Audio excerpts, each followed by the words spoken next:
Shelby, North Carolina. Valentine's Day, 2000. A town where children sleep safely behind locked doors and the darkness holds no secrets. Until it swallowed a 9-year-old girl whole.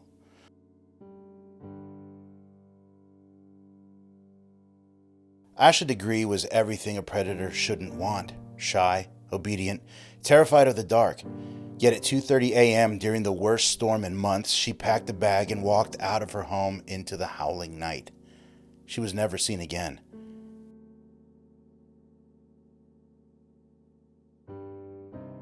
This isn't just a missing person case. This is the story of a little girl who seemed to vanish into another dimension, leaving behind only questions that refuse to be answered.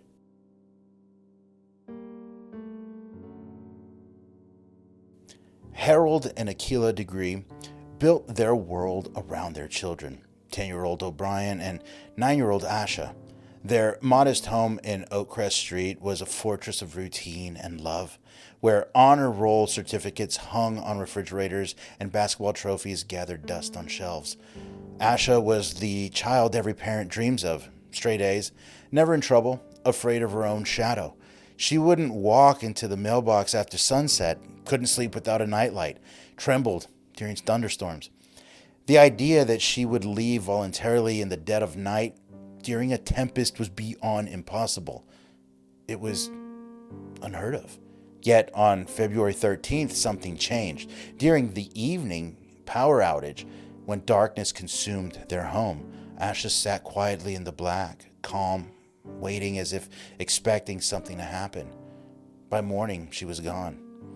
Harold returned from his night shift at 12:30 a.m. to find both children sleeping peacefully, normal and safe, protected. But between 12:30 and 2:30 a.m., 9-year-old Asha performed an act so contrary to her nature it defies comprehension. She dressed in the dark, packed her backpack with deliberate care, and walked out into the winds that bent trees and rain that felt like bullets.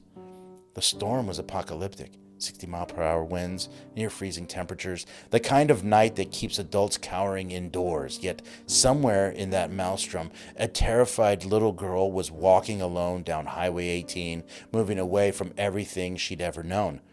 When her absence was discovered at 6:30 a.m., the impossible had already happened. Asha's pajamas lay neatly folded on the floor, the last evidence of the child she'd been before the darkness claimed her. The witnesses came forward like fragments of a nightmare. Jeff Rupi, driving home through the storm, saw a small figure walking along Highway 18, a child alone in hell, carrying a backpack moving with purpose through the chaos. 20 minutes later, Roy Blanton spotted the same figure, but this time she was running, fleeing into the woods when his headlights found her as if she knew she wasn't supposed to be seen. These sightings placed Asha over a mile from home, walking away from safety, away from everything that made sense. She wasn't wandering lost. She was traveling towards something, someone, some destination that existed only in the twisted logic of her final night. The manhunt became North Carolina's largest missing person investigation. Hundreds of searchers, helicopters, bloodhounds, thermal imaging, an army mobilized to find one small girl who had vanished as completely as if she had never existed. They found fragments, a red hair tie, a candy wrapper, a Mickey Mouse bow scattered across miles of forest, breadcrumbs that led nowhere, evidence that raised more questions than answered. Had Asha traveled impossible distances through terrain that would challenge adults? Or had someone else scattered these items, creating a false trail to nowhere? Each discovery felt like mockery, proof that she'd been there, but no clue to where she'd gone. As the impossible psychology of her departure became clear, investigators confronted a horrifying possibility.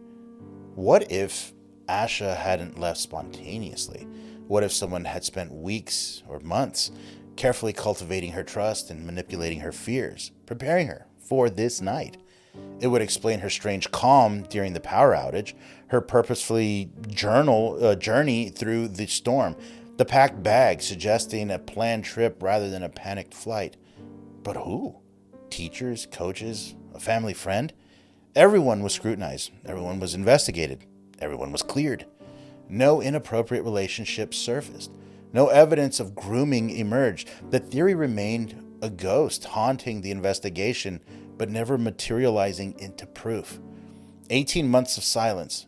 Then, construction workers found her backpack buried 26 miles away, wrapped in plastic like a guilty secret. Inside of it were her clothes, her house key, and photographs of children no one recognized. Most disturbing were items that weren't hers. A Dr. Seuss book, a New Kids on the Block t-shirt, gifts from someone who had entered her world and left these tokens behind. But the cruelest discovery was a photograph of another girl, similar to Asha but from the 1970s, standing before an unidentified house. It suggested Asha wasn't the first, that someone collected little girls like trophies, keeping mementos of their victims. The backpack's location proved someone had kept Asha alive for months after her disappearance, but it also proved they were sophisticated enough to dispose of evidence where it wouldn't be found for over a year. The years passed. The FBI announced persons of interest, but they made no arrests. Leads evaporated like morning mist. Detective Tim Wade, now retired, confessed that everyone feared. It's like she walked into another dimension.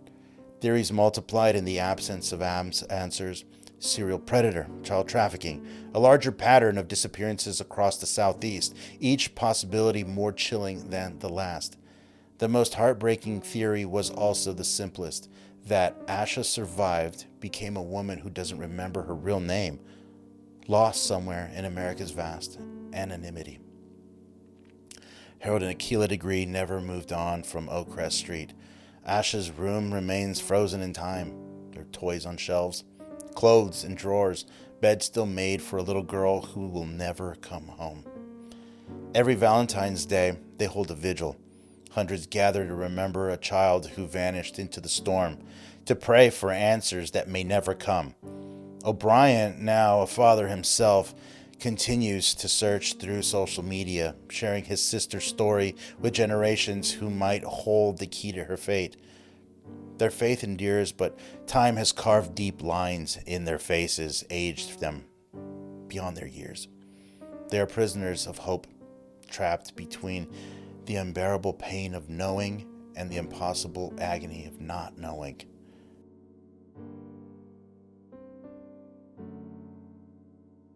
The storm that night washed away most evidence, but it couldn't wash away the questions. Why did she leave? Where did she go, and who convinced the terrified child to walk into hell? Someone knows. Someone always knows. In small towns across America, children sleep safely behind locked doors, protected by parents who believe that darkness holds no secrets. But Asha Degree's story reminds us that evil doesn't announce itself. It whispers in the dark, patient and persistent, waiting for the perfect moment to strike. Her family still waits by the phone. Her room still waits for her return. And somewhere in the vast American night, the truth about Asha awaits to be told. Until then, she remains what she became on Valentine's Day 2000. A little girl who walked into the storm and never came back home, taking her secrets with her into the endless dark.